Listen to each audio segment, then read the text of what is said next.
দেখো বন্ধুরা, আমি প্রেসারের মধ্যে আলু ফুলকপির রসা করছি।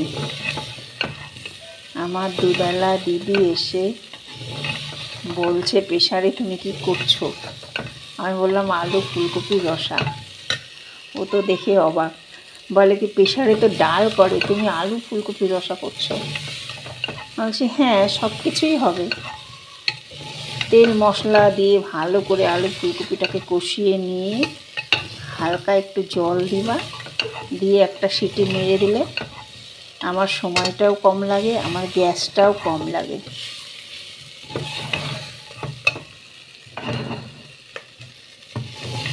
রান্নাটাও সুন্দর হয়ে যায়। আমার তো ভালো লাগে, কার কেমন লাগবে জানি না।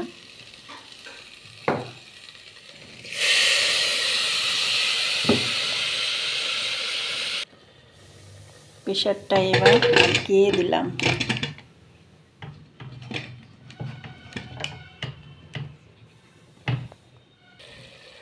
কমপ্লিট আমার আলু কপির রসা। এই যে একটু গরম মশলা দিয়ে দিলাম।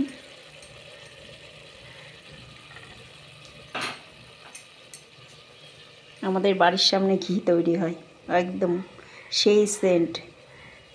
200 ঘিয়ের মধ্যে 120 টাকা দাম। এই যে একটু ঘি দিয়ে দিলাম।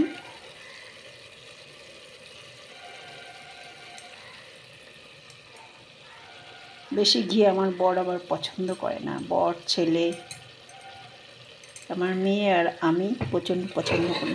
এই দেখো রসাটা হয়ে গেল, তাড়াতাড়ি হয়ে গেল, গ্যাসও কম লাগলো, সময়ও কম লাগলো। ভালো লাগলে একটা লাইক, ভালো না লাগলে কিছুই দিতে হবে না।